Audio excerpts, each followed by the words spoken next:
Olá, essa é mais uma aula de escola dominical e eu quero propor para nós conversarmos. Antes de nós debatermos à luz da palavra do Senhor, eu quero orar com você. Senhor, nós estamos na Tua presença, irmãos e irmãs, amigos e amigas, participam desta aula, que o Senhor, ó Pai, nos abençoe abrindo as nossas mentes e corações. Cuide da vida de cada pessoa, abençoando, e que nós, como igreja, tenhamos sempre a preocupação de viver o Teu amor perante os nossos iguais. Abençoe cada vida, é o que nós pedimos, em nome de Jesus. Amém. Bem, o tema da nossa reflexão desta escola dominical é o seguinte: temos orientações bíblicas para o culto. Temos orientações bíblicas para o culto. O que eu queria conversar com você é sobre o que nós chamamos de liturgia, ou a ordem do nosso culto. Muitos perguntam como tudo isso acontece. Ora, nós como igreja presbiteriana independente, temos orientações, e essas orientações são pautadas na palavra do Senhor. E o texto base que eu queria convidar você para ler conosco está lá na primeira carta aos Coríntios, capítulo 14, do versículo 26 até o versículo 40. E assim diz a palavra do Senhor. Que fazer, pois, irmãos, quando vos reunis, um tem salmo, outro doutrina, este traz revelação, aquele outra língua, e ainda outro interpretação. Seja tudo feito para a edificação. No caso de alguém falar em outra língua, que não sejam mais do que 2, ou, quando muito, 3, e isto sucessivamente, e haja quem interprete. Mas, não havendo intérprete, fique calado na igreja, falando consigo mesmo e com Deus. Tratando-se de profetas, falem apenas 2 ou 3, e outros julguem. Se, porém, vier revelação a outrem, que esteja assentado. Cale-se o primeiro, porque todos podereis profetizar, um após o outro, para todos aprenderem e serem consolados. Os espíritos dos profetas estão sujeitos aos próprios profetas, porque Deus não é de confusão, e sim de paz, como em todas as igrejas dos santos. Conservem-se as mulheres caladas nas igrejas, porque não lhes é permitido falar, mas estejam submissas, como também a lei o determina. Se, porém, querem aprender alguma coisa, interroguem em casa a seu próprio marido, porque para a mulher é vergonhoso falar na igreja. Porventura, a palavra de Deus se originou no meio de vós, ou veio ela exclusivamente para vós outros? Se alguém se considera profeta ou espiritual, reconheça ser mandamento do Senhor o que vos escrevo. E, se alguém o ignorar, será ignorado.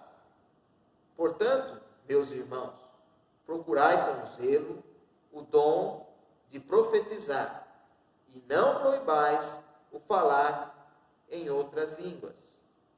Tudo, porém, seja feito com decência e ordem.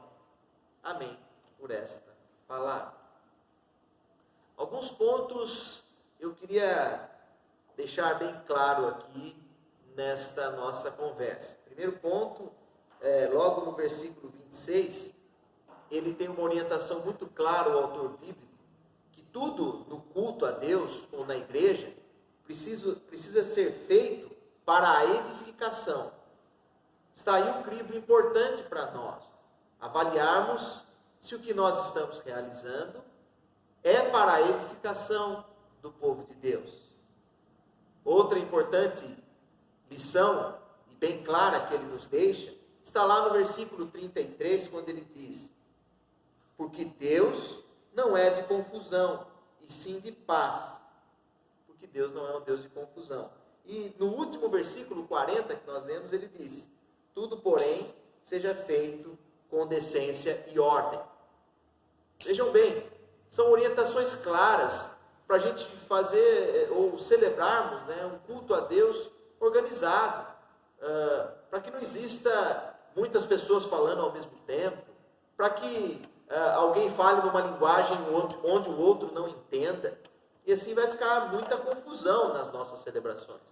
Por isso a gente precisa ter essa estrutura de ordem.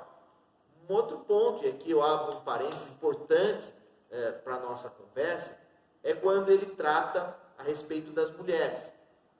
Aqui a gente precisa entender o contexto da igreja nos primeiros séculos. Ela estava seguindo a lei vigente dos seus estados, ou seja, aqui a cultura helênica muito forte. E naquele contexto, a mulher não tinha vez e voz. Vale aqui nós pensarmos na ação do nosso Deus revelado em Jesus Cristo. Em Jesus Cristo, mulheres foram escolhidas, inclusive, foram as primeiras testemunhas da ressurreição de Cristo Jesus. Portanto, Jesus rompe com esse paradigma que é muito mais ligado à cultura de uma sociedade. Graças a Deus, hoje, inclusive a nossa igreja, reconhece o ordenamento feminino. Portanto, na IPI do Brasil, igreja da qual nós fazemos parte, nós temos pastoras, presbíteras, temos diaconisas, ou seja, as mulheres devem sim falar nas nossas comunidades. Percebam aqui que certamente o autor bíblico não quis confrontar ou quis infringir uma lei do seu tempo, mas hoje nós temos essa liberdade. Portanto, cabe aqui um trabalho para depois, né, uma nova aula sobre o ministério da mulher e a importância dela na igreja. Fica aí uma dica para a nossa próxima aula, quem sabe até convidarmos uma pastora, né, já que a gente tem pastora nas nossas igrejas, para ministrar uma aula. Bem, na introdução ainda, eu queria destacar, né, que nós precisamos realizar, como disse no versículo 33, as coisas em paz, com ordem e decência. E aí, já quando a gente pensa nessa ordem e decência, nas igrejas a gente tem um impasse. De um lado, nós temos pessoas que defendem uma liturgia impressa, bem preparada, estruturada. Em outro polo, nós temos pessoas que defendem a liberdade e a espontaneidade no culto. E aí, por isso, nós temos as discussões. E aí temos alas dentro da nossa igreja que querem algo mais contemporâneo e outras tantas algo mais tradicional. E aí, né, como é que fica a nossa posição diante disso tudo? Eu queria pôr uma questão para nós pensarmos. Eu e você não podemos ignorar, e muito menos fingir, que não existem esses dilemas. O tema culto e a sua liturgia são assuntos, sim, que precisam ser debatidos e cada vez mais estudados nas nossas igrejas. E eu faço uma pergunta para você. Na sua comunidade, né, aqui certamente tem muitos membros da primeira IPI de Guarulhos, mas se você aí é de outra comunidade, está participando conosco, é um prazer, eu quero te fazer também essa pergunta. O culto da sua igreja, ele é um culto mais engessado ou ele ocorre de maneira mais espontânea? Ele é mecânico, né, bem fechadinho, ou ele oferece liberdade? Então aí, algo para você e eu pensarmos. Algo que precisa ser visto também, o nosso problema, esse é o primeiro ponto da aula, são quando, entre tantos, né? Mas um dos grandes problemas é quando nós queremos entender o culto como um espetáculo ou um entretenimento.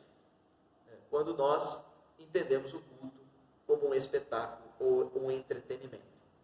Uma autora de nome Marva Dawn, ela escreveu um livro com o nome Evangelização sem banalização. Essa é uma tradução livre, porque o livro dela é em outra língua. E ela diz na sua obra que nós vivemos sob o impacto de uma cultura tecnológica profundamente influenciada, aqui no caso ela falou da televisão, mas agora nós estamos num estágio à frente do que quando essa obra da Marva Dawn foi publicada. Hoje nós estamos na cultura das mídias, da internet. Portanto, houve-se uma inversão. Com a cultura das mídias, da tecnologia, a imagem passou a ser fundamental. O espetáculo, o entretenimento, tomou um pouco o lugar da palavra e da razão. Então, nós ficamos nessa discussão dicotômica, né? Será que nós podemos fazer algo que utilize as imagens, mas que tenha, assim, um conceito bastante racional e organizado, como o que nós realizamos? Agora, o problema para nós é quando o culto se volta apenas para essa imagem, espetáculo e entretenimento.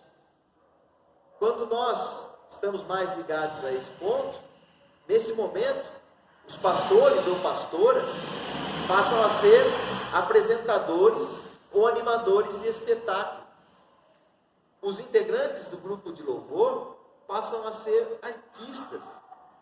E a igreja, um auditório. Aí, nesse momento, eu e você nos curvamos à ditadura do sucesso do público. Então, precisamos pensar, será que é isso mesmo que precisa resultar a igreja? Né? Nós devemos estar única e exclusivamente preocupados com o espetáculo, e aí tem que ter um bom animador de auditório, e o que importa é o público. Queria que você fizesse essa análise. Eu acho que vocês já sabem qual é a minha aqui, pelas minhas expressões. Segundo ponto que eu queria destacar nesta nossa conversa. O culto, para nós cristãos, ele deve ser segundo as Escrituras, segundo a palavra de Deus. Então, talvez esse ponto aqui venha para tentar responder a primeira pergunta, né? Por que nós não devemos criar do culto apenas um entretenimento? O culto a Deus, ele não pode ser realizado de qualquer forma. Nós temos e devemos seguir as orientações bíblicas. Por vezes, pensamos que o culto atraente é aquele que faz as pessoas ficarem emocionadas. Nem sempre. Nem sempre assim. E aí, então, eu queria perguntar para você, qual é o lugar certo para a adoração? Né? Como é esse culto para adoração? Será que ele é mais ligado ao entretenimento ou ele está mais ligado a uma questão racional? E aí me vem um texto que eu cito aqui para vocês, está lá no Evangelho de João, capítulo 4, versículos 23 e 24. A mulher samaritana, ou a mulher de Samaria, que estava em uma conversa com o Senhor Jesus, ela fez uma pergunta que para ela é bastante significante, ou bastante relevante, melhor. Ela pergunta qual era o local de adoração.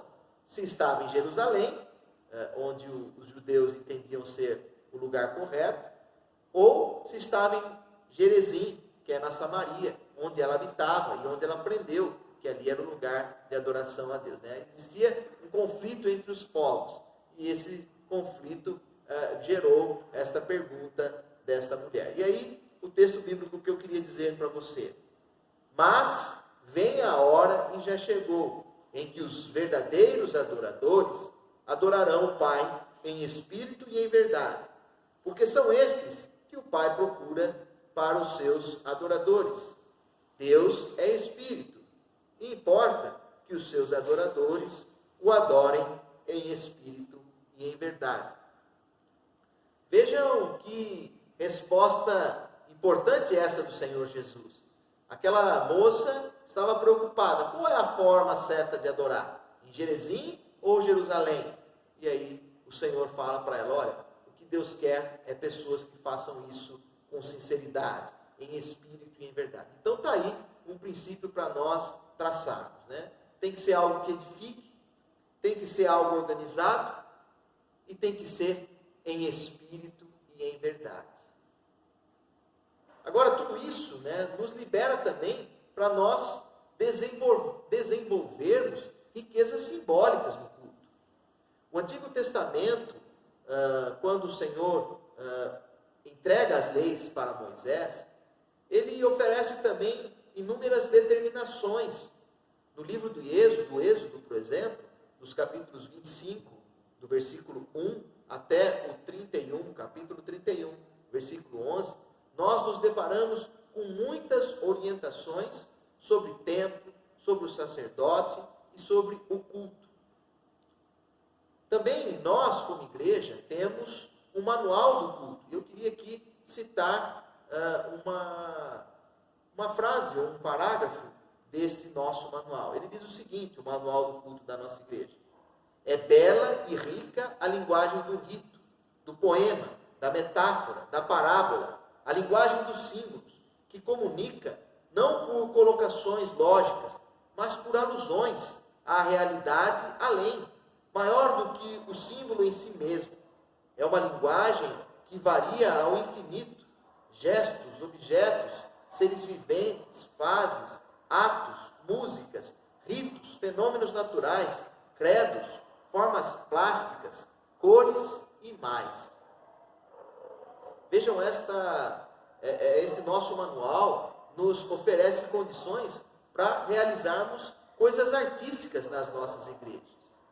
Terceira e última ponto que eu queria destacar com você: as ordens litúrgicas da nossa igreja em específico. Pelo fato de nós nos preocuparmos com as orientações bíblicas na realização do culto, a IPI do Brasil criou normas que nós devemos seguir. Portanto, já na nossa Constituição, no artigo 129, nós já temos orientações. Essas ordenações litúrgicas estão sempre sendo examinadas e, surgindo necessidades, elas são alteradas, visando a fidelidade na Escritura. Então, a gente está sempre pensando. Também no nosso manual nós queremos citar aqui para vocês: sem forma e estrutura não existe culto, mesmo que este seja aparentemente informal e espontâneo. Formas e ordem, longe de serem imposições, surgem da própria dinâmica do culto. Deus age e fala em palavras, sacramento, e o seu povo responde com oração, afirmação de fé, oferta de si mesmo. Portanto, está vendo? Nós temos toda uma organização. E assim, para nós encerrarmos a nossa conversa, eu queria falar um pouquinho da dinâmica e aí a gente termina essa nossa discussão. O que nós assim temos, né, desde a reforma, é uma estrutura litúrgica interessante que eu queria compartilhar com você. O primeiro ato do culto é a liturgia da entrada, quando nós nos reunimos e reunimos com o objetivo de adorar a Deus. Nesse momento nós temos a leitura da palavra, cânticos de hinos, louvores e oração, tudo visando essa entrada e adoração a Deus. Ainda na liturgia da entrada, nós passamos pelo momento de confissão de pecados. Na confissão de pecados, nós humildemente reconhecemos as nossas falhas e deficiências. Depois da confissão, vem a declaração de perdão. Tudo isso na entrada. Na entrada nós temos adoração, nós temos confissão e declaração de perdão. Segundo ponto da nossa estrutura litúrgica é a proclamação da palavra. É quando nós acolhemos a palavra de Deus que será proclamada. Então está aí o segundo ponto. terceiro e muito importante, né, ponto da nossa liturgia é a liturgia da mesa. Rendemos graças a Deus e celebramos a Santa Ceia do Senhor. Né? Algo que é significativo para nós. O culto, se nós pudéssemos, nós celebraríamos em todos os cultos a Ceia do Senhor, porque é um ponto fundamental, é o sacramento, quando nós tentamos materializar essa graça de Deus. E o último ponto, e quarto ponto, é o envio, quando nós somos enviados e enviadas em nome do Senhor, né? Somos aí direcionados. E para concluir essa nossa conversa, algo que eu também queria destacar, né? Nós vimos que a Santa Ceia é um importante ato do nosso culto. Desde 2007, nós, como igreja, entendemos, né? E quando eu falo nós, a IPI Nacional entende que as crianças podem participar da Ceia do Senhor. Na nossa ordenação litúrgica, a criança, orientada pelos pais ou com os seus pais, participa da Ceia do Senhor. Outra também importante decisão desta nossa igreja, que também é relevante, é que quando o membro pede, ou quando ele notifica o conselho, pede que orienta o conselho, e ele já foi, na sua infância, batizado na Igreja Católica Romana, ele não necessariamente precisa batizar-se novamente.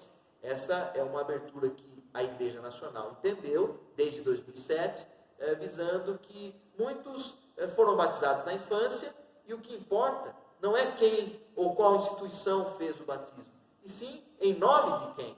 Portanto, se o membro da nossa igreja assim entender que não precisa, o conselho analisa e ele pode ser excluído do batismo, ou como nós conhecemos, rebatismo. Também na nossa igreja foi aceito a unção com óleo e o culto de intercessão e cura.